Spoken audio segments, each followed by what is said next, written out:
할렐루야, 기도의 말씀에 오신 여러분 사랑하고 축복합니다. 오늘 말씀은 시편 101편 1에서 8절입니다.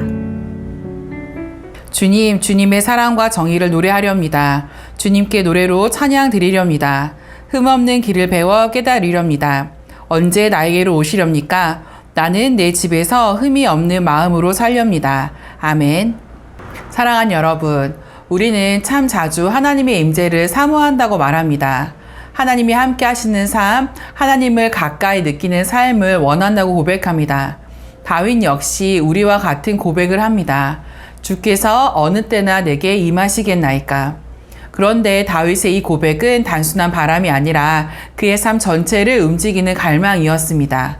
그래서 다윗은 기다리는 데서 멈추지 않습니다.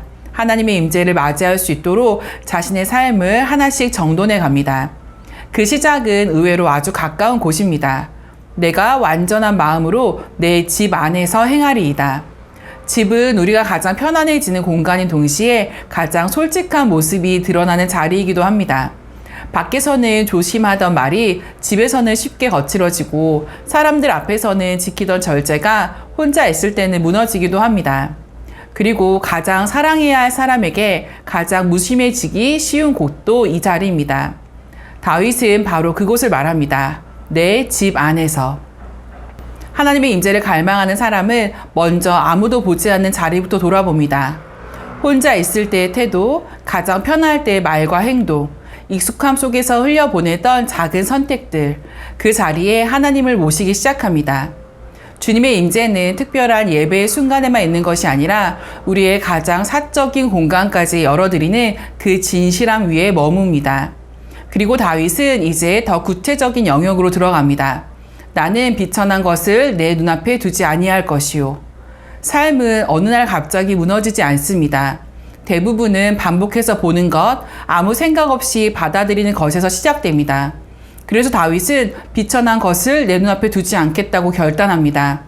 무엇을 보느냐는 단순한 취향이 아니라 마음을 어디에 두고 사는지의 문제이기 때문입니다. 우리는 하루에도 수십 번씩 작은 화면을 열어봅니다. 잠깐 본다고 시작한 영상 하나가 생각보다 긴 시간을 빼앗아 가고 그 안에 담긴 내용들이 조금씩 우리의 생각과 감정을 채워갑니다. 하루를 마무리하며 무심코 붙들었던 화면이 어느새 하나님보다 더 오래 머무는 자리가 될 때도 있습니다. 그래서 하나님의 임재를 갈망하는 사람은 큰 결심보다 먼저 이 작은 시선을 지키기 시작합니다. 무엇을 계속 바라볼 것인지, 무엇은 멈출 것인지, 아주 사소해 보이지만 이 선택이 쌓여 삶의 방향을 만들어 갑니다. 마지막으로 다윗은 이렇게 말합니다. 아침마다 내가 이 땅의 모든 악인을 멸하리니. 이 말씀의 중심은 아침마다에 있습니다. 하루 한 번의 결심은 누구나 할 수 있습니다. 마음이 움직일 때, 은혜를 받을 때, 잠깐 방향을 바꾸는 것은 어렵지 않습니다. 하지만 그것이 삶이 되는 것은 반복될 때입니다. 어제 지켰다고 해서 오늘도 괜찮은 것이 아니라 오늘 다시 선택하는 것입니다. 아침에 눈을 뜨자마자 무엇을 먼저 붙드는지가 그날의 방향을 정합니다. 말씀보다 먼저 화면을 열고 기도보다 다른 생각에 휩쓸리며 하루를 시작할 때가 얼마나 많은지 모릅니다. 그래서 하나님의 임재를 갈망하는 사람은 하루의 시작을 가볍게 넘기지 않습니다. 다윗은 매일 아침 자신을 하나님 앞에 다시 세웠습니다. 완벽하지 못하더라도, 넘어졌더라도 다시 하나님을 향해 마음을 돌이키는 그 작은 반복. 하나님은 바로 그 성실한 갈망을 기뻐하십니다. 사랑하는 여러분, 주께서 어느 때나 내게 임하시겠나이까?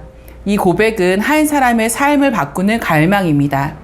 그 갈망은 집이라는 가장 사적인 자리에서 드러나고 눈이라는 작은 시선의 선택에서 시작되며 아침마다의 반복 속에서 이어집니다. 하나님의 임재를 갈망하는 사람은 특별한 순간만을 기다리지 않습니다. 보이지 않는 자리에서 자신을 정돈하고 작은 시선을 지켜내며 그 선택을 매일 이어갑니다. 오늘 우리의 갈망이 말로만 머물지 않기를 바랍니다. 우리의 방 안에서, 우리의 스마트폰 화면 위에서, 그리고 오늘 아침의 짧은 기도 속에서 하나님의 임재가 조용히 그러나 분명하게 시작되기를 축복합니다. 오늘도 승리하세요.